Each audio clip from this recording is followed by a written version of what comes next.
Okay, good afternoon. Welcome to the town hall about the proposed fee increases for athletics and rec sports. I guess I'll stand over here where you can see me. I'm Casey. I'm the student body president here at UT Tyler. And today to answer some questions, we have Dr. Patterson with athletics and Director Rick McGill with rec sports. So the way this will work is I'll give them both time to present and give you guys some information. And then at that point, I'll be asking some questions. And if they feel comfortable, we'll open it up for live questioning and go from there. Thank you guys for being here.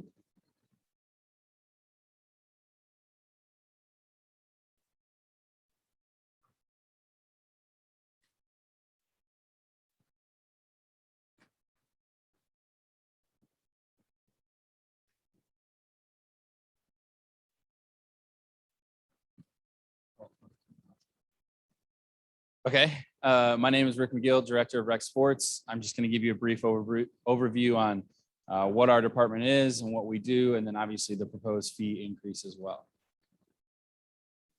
So the Rec Sports department is obviously housed in the Harrington Patriot Center. We are open approximately 90 hours a week during the semester. We have about 150,000 visits every year, 100,000 of those which are students. Within our department, we offer fitness wellness programming. So fitness classes throughout the week offered free of charge to students, wellness programming, different things to hopefully get you out and active and experiencing new things here at UT Tyler. We also house our intramural and club sport program. So intramural sports are played here on campus for other UT Tyler students. Those sports are offered free of charge. We offer football, basketball, soccer, and a wide variety of other sports as well. Club sports, we have some teams that travel regionally to represent the university. For example, we have a bass club that travels throughout the region competing. Those, again, are offered free of charge to students. They are student-led. And then we have our outdoor adventure program, which includes regional trips as well as trips to Colorado for skiing and a multitude of other things that we do throughout the year. Those do require, or excuse me, those are something that the students pay for outside of the rec fee. So there may be a small charge depending on what trip that you attend. So far, we've had really great success this year, specifically within outdoor adventures. Our ski trip, which is scheduled to leave the first week in January, has filled already. And so we're going to be taking approximately 40 UT Tyler students to a ski resort in Colorado. A little bit about why rec sports is important. So if we look at some of the national numbers, we know that rec sports programs and facilities play a huge role in recruiting students and also retaining current students, which is obviously important to the university as a whole. In addition, we know that within those 100,000 student visits we have every year, we are getting in contact with a variety of students throughout the university.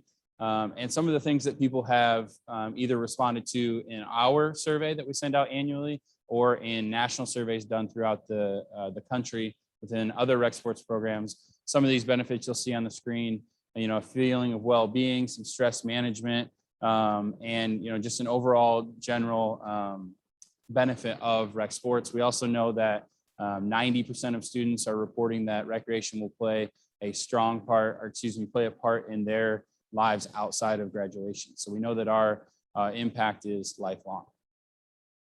The current recreational facility fee is $40 a semester, paid by all the UT Tyler students. The Houston campus is excluded from that. The average rec facility fee that a student would pay at a public university here in Texas is $105 a semester. So we do take a lot of pride in being a great value to the students and offering a lot of great programming within our facility. In order to offset that difference in funding that we receive compared to some of these other universities, we are tasked to make about $250,000 in revenue. How we go about doing that is renting out the facility to outside groups. We've brought Globetrotters in, we've brought in cheer events, outside basketball tournaments to pay a fee to us to help supplement our funding. In addition, we do offer community memberships, alumni memberships, and faculty staff memberships that they all have to pay for as well to help reach that revenue target.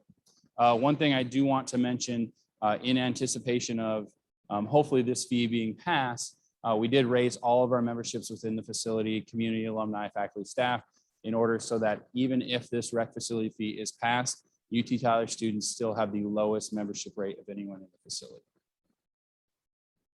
So if we do get the fee, how will we use it? That is based off of student responses throughout the last several years. Every year we send out an annual survey for students to respond, let us know how we're doing within the department, what they want to see us change or do more of. So you'll see here on the slide, updating our equipment is probably the #1 response that we get. Some of our equipment in our facility is 15 years old. The average lifespan for most fitness equipment in a facility like ours is 3 to 5 years. And so unfortunately, with our current funding, we're not able to keep up with that industry standard. So that would be one of the things that we would want to change immediately if the fee is passed. Other things that you'll see there, extended hours of operation, opening up our auxiliary gym so that you can get open gym space and play basketball. More outdoor adventure trips. I just talked about how our ski trip is full. So if we're able to pass this fee, add more staff to be able to program more trips, we'll hopefully be able to get more students on those trips. Some of the program changes that we would then implement to address what these students have told us that we want is extending the programming hours within, like I said, our auxiliary gym in the PHE, the IM field having open recreation hours, and then also looking into expanding our hours on the weekends in the HBC. I mentioned adding a professional staff member so that we could offer more outdoor adventure trips as well. And then adding fitness programming after 8 p.m. Again, something we saw in our student survey that students are asking from us. And then the equipment, like I talked about, replacing a bunch of our fitness equipment. And then also enacting a plan that we have to replace equipment every year so that all of our equipment within our facility is replaced on that 3 to 5 year schedule, which is industry standard. That way we're able to keep up with not only what the new innovative things in the industry are, but also all of our equipment will be easier to maintain, be operational, and hopefully be available for you guys more often. If you do look at the bottom of this slide, just a brief overview of what that cost kind of looks like is approximately $260,000.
Awesome, thank you. So just to clarify, what is the Rec Sports app called?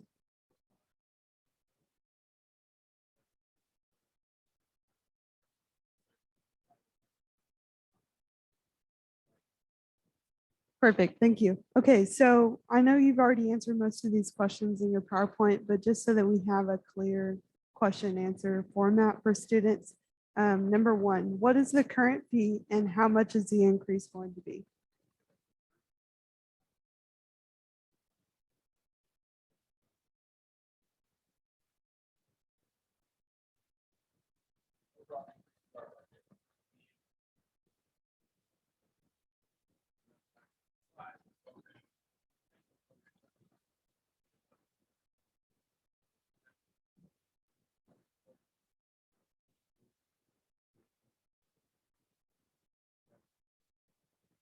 Fantastic. Okay, so number two, how does our rec sports fee compare to other universities in Texas?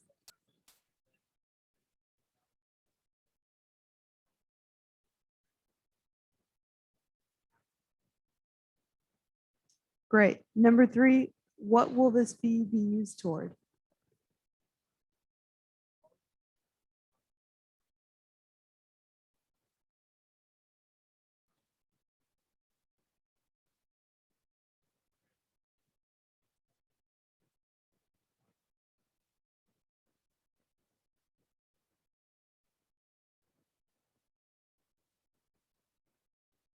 Number four, what other routes are you pursuing to help fund these improvements?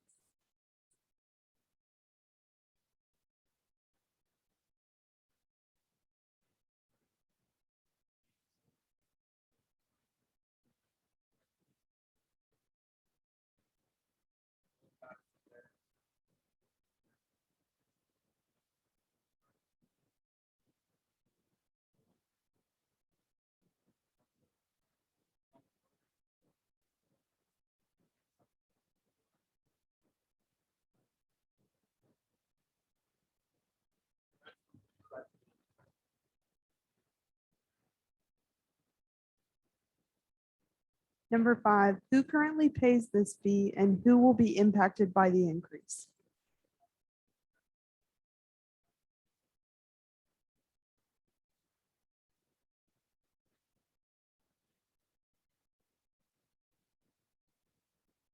Number six, with the addition of a new outdoor adventures programming director, what additional opportunities will be offered?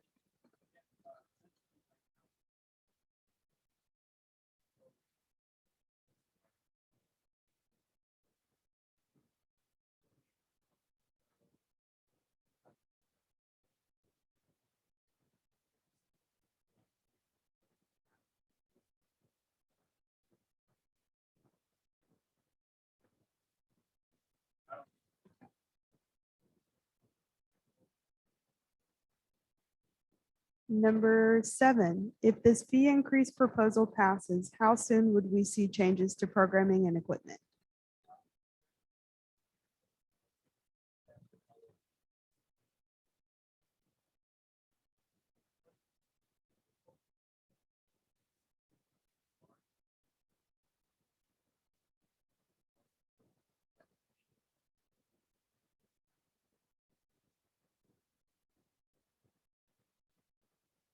Number eight, will students have input on the use of fee money?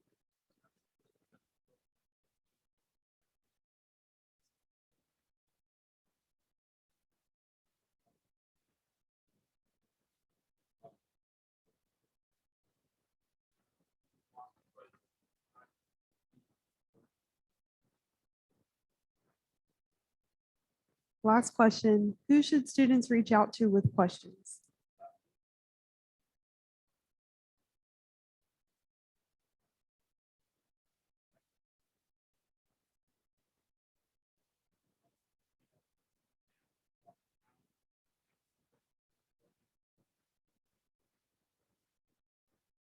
Absolutely. Thank you very much.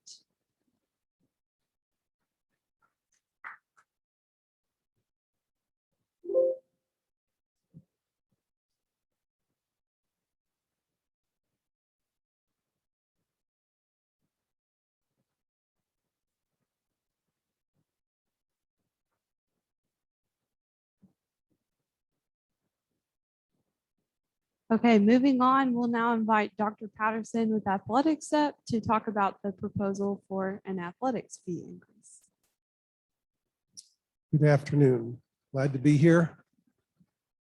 You 6, 8 people, glad you're here. Thank you for coming. I want to talk a little bit about the increase, the proposed increase in the athletic fee and what the impact is on our students, what the benefits are, and what the money will probably be used for. This is a table that shows the history of the athletic fee at the University of Texas at Tyler. The fee started in 2000, as you can see, at $5 and has increased slightly over the next 19 years to the point where we are today, actually 21 years that this fee has been in existence. And it's currently at $16 per semester credit hour with a maximum of $240 and a minimum of $76, I believe, is the minimum. I could be wrong on that, but the max is $240 for full-time students. The proposal is to increase the fee by $2 starting in the spring of 2022, and then to increase the fee by another $2 in the fall of 2022. That would bring the maximum up to $30 per semester, per student. As you look around our conference, and these are the schools we're able to get information from, you can see that our fee is second to the lowest, similar to rec sports. And it amazes me in some of these cases how little its athletic fee contributes to a total budget at some of these schools. For example, most of the schools above us, in fact, I think all of them except for maybe International and including Midwestern, all have football. Football is not an inexpensive sport to run or to hire staff for, or to buy equipment for that matter. Midwestern State just spent $100,000 on one trip for a charter, buses, meals, lodging, et cetera, to play one game out in, I believe it was Washington, the state of Washington. Next year, they'll have to do 2 of those trips. So as you can, if you do the math and multiply 12.1 or even 120 times 5,682 students, you come up woefully short of funding a Division II athletic program, which means that the funds, the remaining funds have to come from the university. So that's a significant amount of money. And it shows you at the bottom what some of the other, our sister institutions are charging. This is a map of our conference and how spread out it is.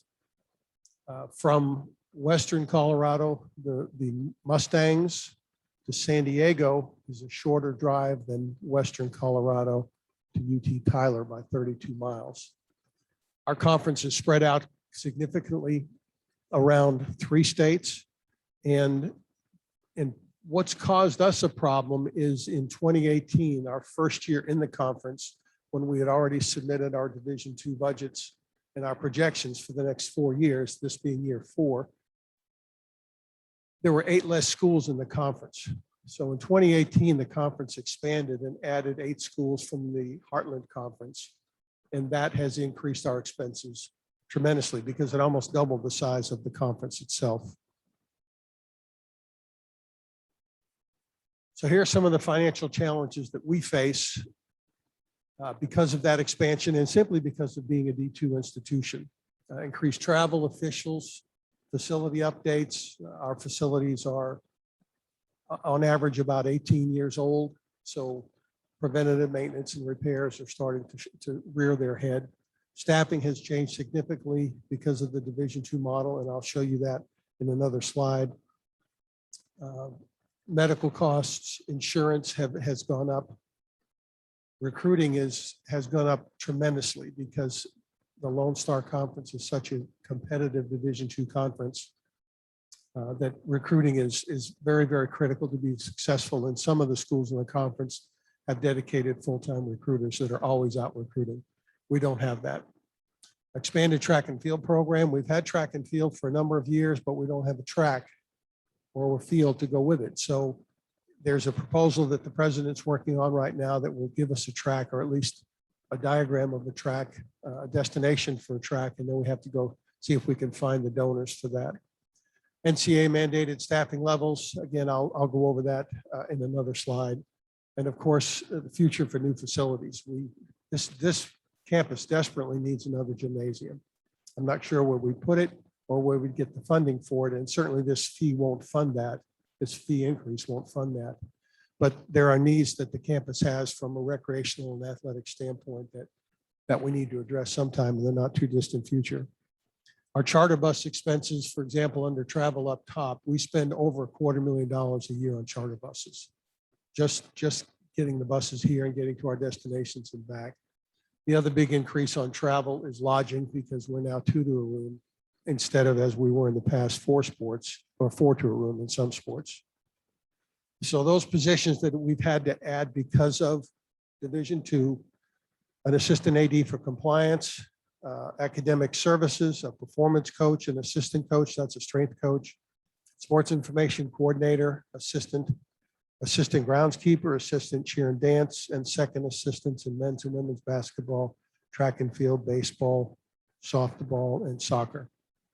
Those are all pretty much standard additions at the Division II level. But as you can see, that's a chunk of change that we have to spend on that. We have benefited because of our merger with UT Health East Texas by them providing us with 4 full-time athletic trainers at no cost to us. And that's been a big savings. It's allowed us to have 2 more trainers than we've ever had in the past, which provides much better medical care for our student athletes. Additional funding and support opportunities. Yesterday, the question was asked about, are there ways that we can raise more money to supplement the athletic budget? And the answer to that is yes. And the 2 biggest areas, one of which is listed at number 1, is pursue a development officer. So the university is currently advertising and interviewing for a vice president for university development, somebody that goes out and raises significant amounts of money.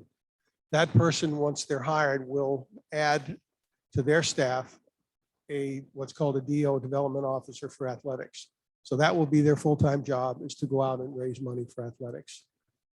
Well, I mentioned we partnered with UT Health for athletic training personnel, and all of these other things: ticket sales, alumni, guarantees, sponsorships, concessions, broadcast fees, royalties from gear, sports camps, and endowments generate very small amounts of money. They do generate some money, but they're very small. And in most cases, I think the largest one there would be endowments at about $9,000 a year. So you can see all the others. We don't sell tickets like UT Austin does or A&M. We just don't have those types of attendances yet. Maybe someday we will. You can't make a whole lot of money selling 40 hot dogs in one game. So here's a slide that shows you the cost comparisons from Division III to Division II. It's a difference of about a little over $2 million. In year 1 of our membership or transition membership to Division II, we continued to play a Division III schedule because of scheduling conflicts between the 2 conferences. In year 2, COVID hit. So we really didn't have a good reflection. Year 1, meaning that we basically used that full 2.6 million in year 1 because we were basically playing a D3 schedule. In year 2, we had to start adding personnel, and then COVID hit. So our seasons were cut short, at least the spring sports. We did do some staff ramping up, but we weren't able to get all the way there. Year 3 was last year, and we still had COVID concerns. All of the sports programs were moved to the spring, I think with the exception of maybe cross country. So soccer and volleyball played in the spring, and they played abbreviated schedules. So we still didn't get to that 4.7 million last year, but we got there this year because we're back at full schedule. For example, baseball goes from 38 games a season to 50. Just that jump itself costs a significant amount of money because some of it's on the road and some of it's at home where you have to add umpires. Benefits to students. I think there are multiple benefits to students. These are some that come to mind right away. For me, college athletics has always provided a focal point for student engagement and just student life on campus. The games are not every night, so there are obviously other things that take place on campus and other organizations and activities that take place. But typically the weekends, late in the week, is when sports ramp up, and you've got your home football games, you've got your 30 to whatever thousand students to go to a home football game at some of the big D1 schools. And just athletics is a big thing. So I think that's probably the number 1 benefit, that if we have winning athletic programs, nobody wants to go see losers play. Your buddy or your friend may be on the team and you may go for that reason, but if they're not good and they're not winning, you're probably not going to want to go. So We would like to win here. We have a history of winning. We've won quite a few national championships at the Division III level, and we plan on doing the same thing at Division II. So it tremendously promotes student engagement if you'll participate in it.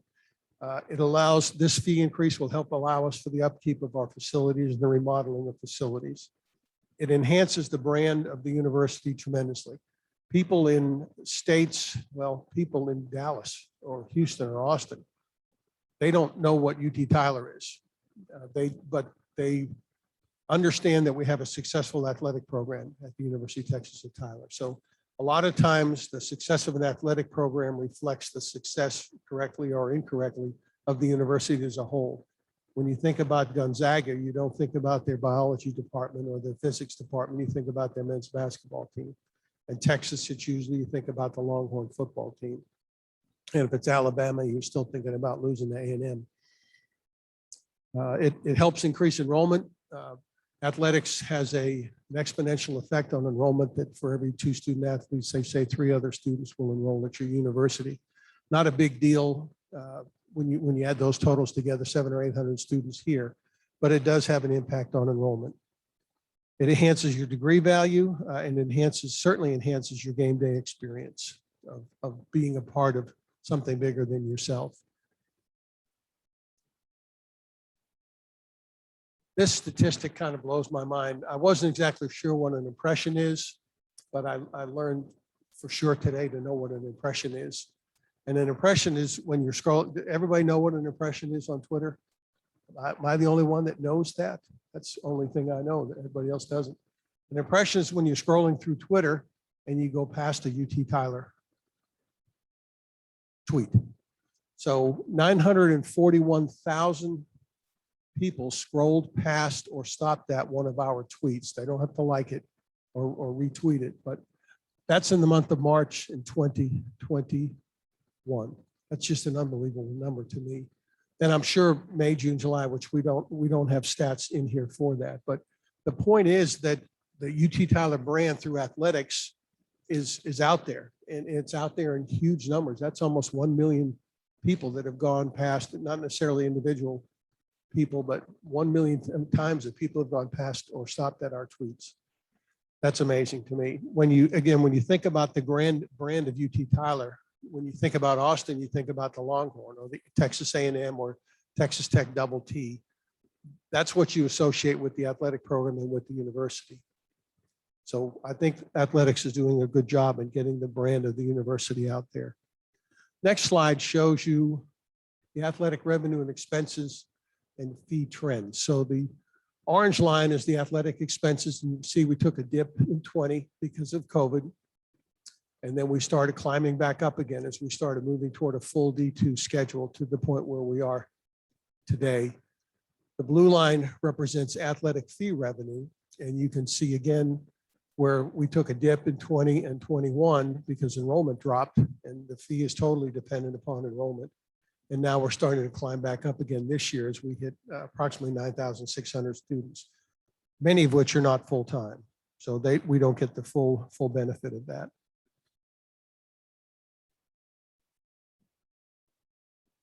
And I think that's it.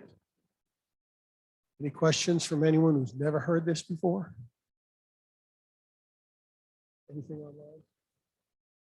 No. Is Beverly online? Beverly, any questions? No, thank you. Thank you, student government. I appreciate giving us the opportunity to chat about this. Oh, yeah. Questions? Okay. What's the current fee? $16 per semester credit hour. It's going to go to 18 if approved and also 20 the following semester. Sure. Can we go back? And we are able to go back to the slide. So for a student that's enrolled in 15 semester credit hours, that would be 16 times 15 or $240 for that semester for an athletic fee. If you take 16 hours, it's still $240. So the max is $240 currently. The proposal is to move it up to $18 in the spring and $20 in the fall.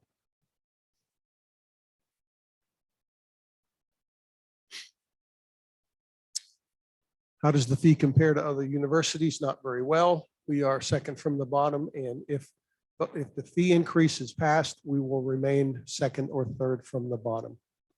I'm assuming that, I know Midwestern's trying to raise their fee, and probably some of these other schools are as well, but we're still kind of like rec sports. Even if you increase the fee, we're still near the bottom. The fee will be used for a multitude of things, such as helping to support our increased costs of travel, officials, gear, facilities improvement, facility maintenance, recruiting, et cetera, and staffing. Other routes to help fund and help athletics have a successful budget. Number one is to get a development officer in here, someone that's going to raise money full time. Number two would be to hire a person who takes care of marketing promotions that can go out into the community and get Tyler Ford to be a sponsor, get Chick-fil-A to be a sponsor, McDonald's, McAllister's. You can tell I'm hungry. I haven't had lunch yet. Other places, other businesses in the community that want to be a part of the athletic program.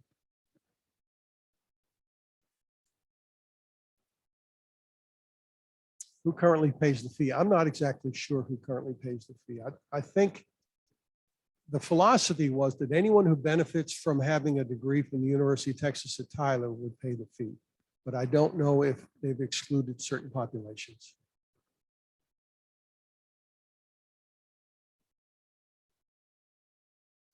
The costs associated with the transition to D2 is roughly approximately $2 million increase per year for operating expenses and staffing.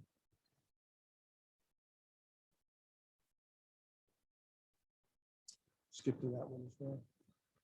So the benefits, the main benefit I see is the opportunity for student engagement, for campus involvement.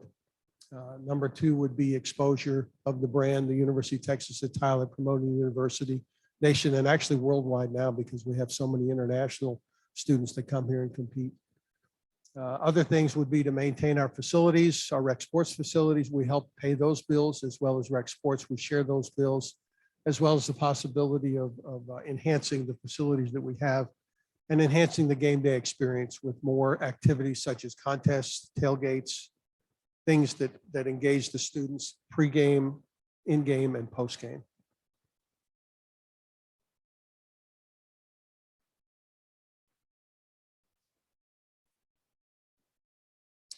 Yes, if you look at our total budget and the fee income, we're still about a million, close to $1 million short.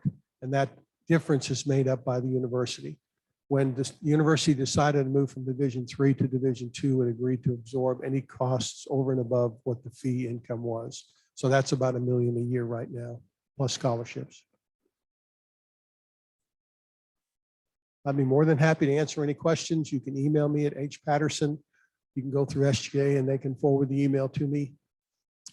More than happy to answer any questions that anyone has.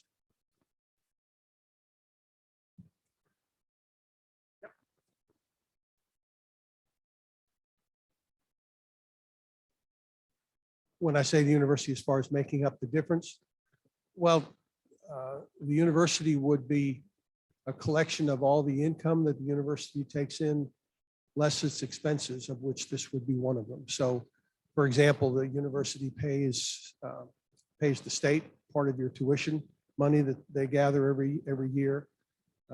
They pay for building maintenance. They pay for grounds contractors. They pay faculty and staff salaries, and this would just be another expense on their budget line. Does that make sense? They get the money from tuition for the most part. Yeah.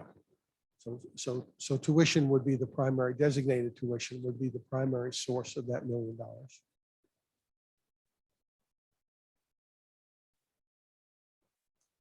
Correct, about $1 million. Yeah.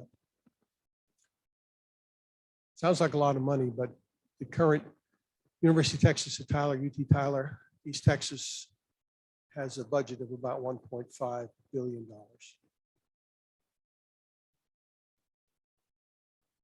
Okay? Okay, thank you. Thank you, everybody. Thank you to Dr. Patterson and Director McGill for being here. All right. Y'all have a great day.